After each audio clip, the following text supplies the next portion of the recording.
Hi, Dr. Emran here with SpringCure, and I want to talk to you now about what are you having for breakfast every day. Every day we choose to start our day with a particular meal, and every time we make a choice about what we're going to eat at those times of day, we decide how our day is going to go from there forward.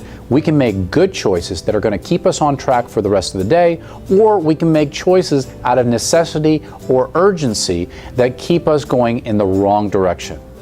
When you choose a breakfast, what are you looking for? What are you deciding based upon? Are you deciding about what's good for your body, or are you deciding based on what's convenient? Many of us on the way into work are picking up the fastest thing we can get, whether that's a breakfast taco, a bagel, a coffee with a muffin next to it, or a sandwich with some eggs and some meat along with an orange juice. Each of those things is a decision that we make which has a huge impact on our health. While we don't see that impact immediately, that adds up over time. So for instance, taking that coffee with that muffin, that may add up to almost 700 calories taken in that first meal. And those aren't very healthy calories because there's not a lot of nutrition in either the coffee or the muffin. Unfortunately, a lot of that is a lot of free sugar and refined carbohydrates that immediately cause our blood sugar to skyrocket. Now that has a huge impact on our health and sets the tone for the rest of the day. When our blood sugar peaks and drops, we suddenly feel hungry again and we're ready to be snacking within just a couple of hours of having eaten this meal. Now, if we choose something that's a little bit more filling and has a little fewer calories and less refined carbohydrates, we'll probably achieve much better results for our health than those other choices.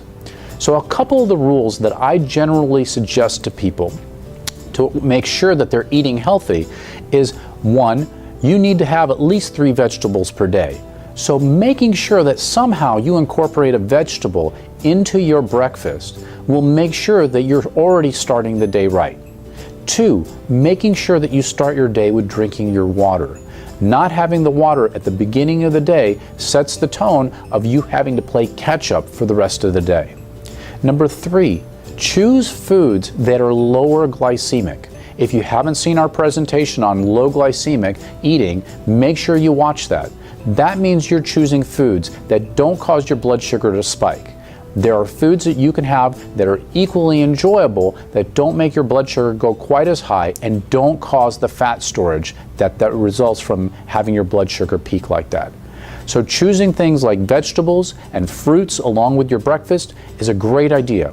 The other thing you need to keep in mind is keeping the volume of that breakfast limited. You don't want to have a huge breakfast unless you've already done a huge workout to start your day. If you start eating too much for breakfast, you already set the tone for, again, playing catch up in how much you're going to be eating for the rest of the day. And you'll probably get hungry again if you have a huge meal and your blood sugar peaks and then drops back down as your body releases insulin to react. You'll probably be hungry within just a few hours.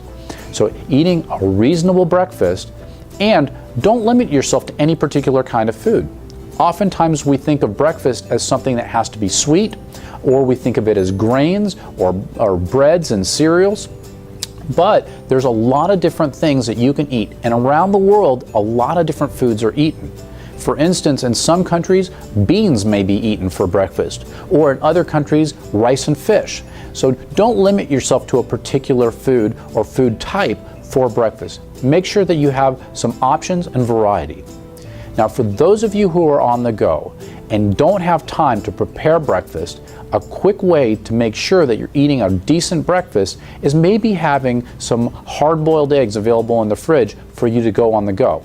If that's something that you don't care for, having a good meal replacement shake that you could take that contains full nutrition, that means healthy carbs, healthy protein, and healthy fats, that you can prepare on your way and take on the go, will be a great alternative.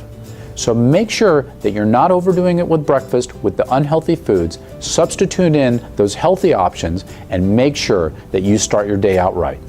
Thanks, and we'll see you at the next video.